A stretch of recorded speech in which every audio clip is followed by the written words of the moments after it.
গীবতের ভয়াবহতা জানার পর চেষ্টা করি দূরে থাকার, কিন্তু কিছুদিন পর আবার গীবত হয়ে যায়। এখন গীবতের তওবা কিভাবে করব? এর থেকে দূরে থাকার উপায় কি? আপনারা গীবত কাকে বলে চিনেন তো? নবী সাল্লাল্লাহু আলাইহি সাল্লাম বলেছেন, আতাদরুনা মাল গীবাহ, তোমরা কি জানো গীবত কাকে বলে? সাহাবীরা বলেছেন নবী সাল্লাল্লাহু আলাইহি সাল্লামকে, আল্লাহ এবং তার রাসূল ভালো জানেন। নবী সাল্লাল্লাহু আলাইহি সাল্লাম গীবতের সংজ্ঞা দিচ্ছেন যে গীবত হলো যিকরুকা আখাকা মা ইয়াকরাহুহু, তুমি কারোর পিছনে যদি এমন কিছু বলো যেটা তার সামনে বলে সে মনে কষ্ট পাবে, এর নাম গীবত।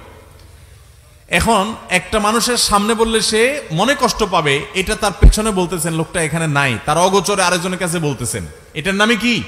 গীবত। এখন যদি সেই দোষটা তার মধ্যে থাকে তাহলেও কি গীবত হবে? কি বলেন? গীবত হবে। আমাদের দেশে যারা গীবত করে, সবাই কম বেশি গীবত অনেক সময় হয়ে যায়, আমাদের দ্বারা আল্লাহ আমাদের মাফ করুক। গীবত করার ক্ষেত্রে কিছু লোক আছে যারা গীবত করে, গীবত করার সময় শয়তান তাদেরকে একটা মাসআলা সাপ্লাই করে। কি সাপ্লাই করে? একটা মাসআলা। কোন মুফতি সাহেব দেয় না, কে দেয়? শয়তানে। মাসআলাটা কি জানেন? মাসআলাটা হলো, আপনি যদি বলেন ভাই কারোর পিছনে সমালোচনা করা ঠিক না ভাই, ভাই গীবত করা খুব ভয়াবহ গুনাহ ভাই, কোরআনে আল্লাহ তাআলা এটাকে মৃত ভাইয়ের গোশত খাইলে যেরকম অপরাধ, নোংরামি, এটাকে সেরকম বলেছেন, এবং গীবত পরিষ্কার হারাম, আল্লাহ তাআলা নিষেধ করেছেন। আপনি আরেকজনের গীবত করেন না, এটা বললে তখন ওই লোকরে শয়তান ওহী করে, শয়তান তার মাথায় দেয় বুদ্ধি, সে তখন জবাব দেয়, দেখেন ভাই আমি যেটা বলতেছি সত্য বলতেছি, আমি কোনো উল্টাপাল্টা মিথ্যা কথা বলতেছি না, আপনি চেক করে দেখেন। সে গীবতের সংজ্ঞা হয়তো জানে না, আর নাহলে শয়তান তারে দিয়া এই ভুল মাসালা দেওয়াইছে।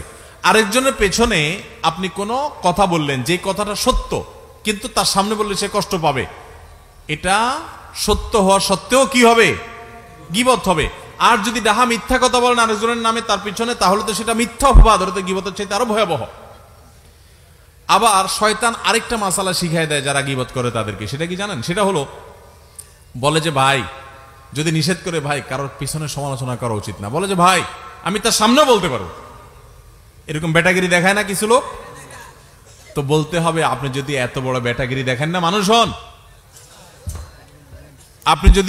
আপনি যদি এত বড় বেটাগিরি দেখানো মানুষ হন, তাহলে তার সামনে গিয়ে বলেন, পিছনে কেন বলতেছেন?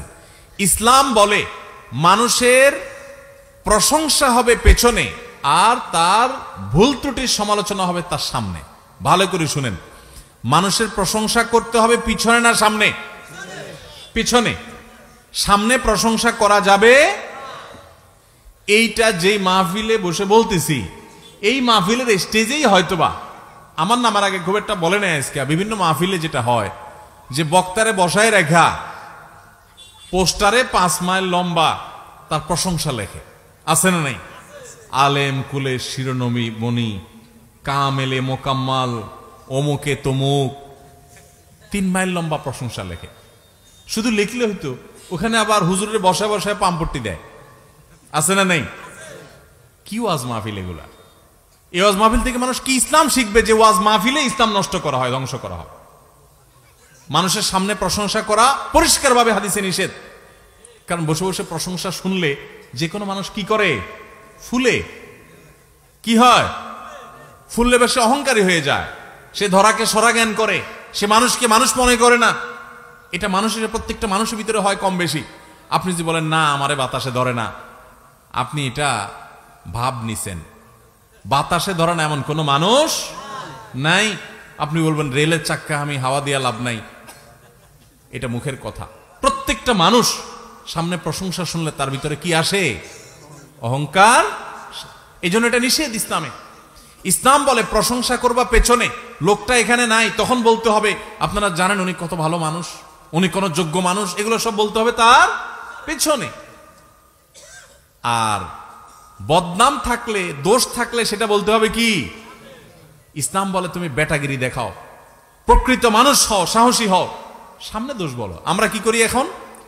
সামনে আসে শুধু পাম্পটি দি, ভাই আপনার মতো মানুষ নাই ভাই, জানেন না ভাই আপনার জন্য দিলটা যে কেমন করে ভাই।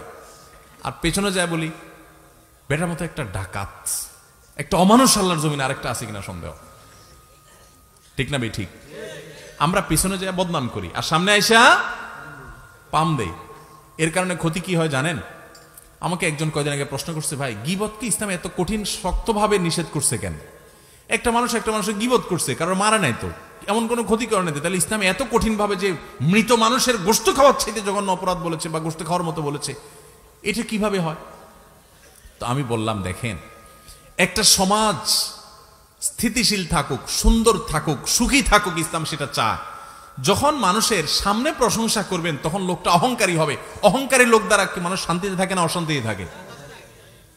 এই জন্য ইসলাম বলে সামনে প্রশংসা করে কাউকে অহংকারী বানায়ও না, লোকটার ক্ষতি করিও না। লোকটাকে অহংকারী বানালে সে অহংকারের কারণে আরেকজনকে ছোট মনে করবে, সমাজে অশান্তি হবে। লোকটার প্রশংসা যদি তার পেছনে করো তাহলে লাভ হবে কি? এলাকার সব মানুষ, উনি এখানে নাই, আমরা সবাই বলতেছি, জানেন উনি কত ভালো মানুষ, আপনারা অনেকে জানেন না, উনি তাহাজ্জুদের নামাজ পড়ে, উনি মিথ্যা বলেন না, উনি অনেক লোভ লালসা ছেড়ে দেন, উনি আল্লাহকে অনেক ভয় করেন, উনি সততার উপরে চলেন, উনি অনেক লোভ থাকা সত্ত্বেও অন্যায়ের কাছে মাথা নত করেন না। এই কথাগুলো যখন আমরা ওনার অগোচরে বলবো, উনি এখানে নাই, তখন আপনারা সবাই চিন্তা করবেন, তাহলে আমার এলাকার অমুক লোকটা সে এত ভালো, তাহলে তার প্রতি আপনার সুধারণা তৈরি হবে, তার প্রতি আপনার ভালোবাসায় তৈরি হবে, সামাজিক সম্প্রীতি তৈরি হবে কি হবে না? এই জন্য ইসলাম বলে প্রশংসা করবা পেছনে, আর সামনে সমালোচনা করবা। সামনে সমালোচনা করতে আবার ইসলাম বলে এমন ভাবে সমালোচনা করবা না যে সে তোমার নাকশা উল্টে দেয়। এখন আজকে আমার থেকে মাসালা শুনে গিয়া কালকে যায় শুরু করেন, সামনে গিয়া ভাই আপনার চরিত্রটা ভালো না ভাই, এরপর যে একটা বক্সিং খেয়ে আসে আমার কোয়েন হুজুর আপনার মাসালা শুনে মায়ের খেয়ে আসে। আপনারা এইভাবে উল্টা পাল্টা সমালোচনা করতে বলে না ইসলাম। সুন্দর করে বিনয়ের সাথে সামনে পারলে বুঝবেন, ভাই আপনি যে মনে কিছু না করেন, ভাই একটা কথা বলতে পারি, কারোর সামনে না, সেটাও মানে ওনার সামনে শুধু, আর কেউ না, লোকের সামনে লজ্জা দেওয়া যাবে না। কি হয়েছে ভাই? ভাই আপনি মনে কিছু করেন না, আপনার এই কথাটা ভাল লাগে না, আপনি বিভিন্ন সময় বলেন, আমার কথা ভুল হলে মাফ করে দিয়েন ভাই, আপনি একা একা চিন্তা করে দেখেন। এভাবে যদি আপনি একটা মানুষকে বলেন, সে কি রাগ করার কথা? হয়তো মুখটা একটু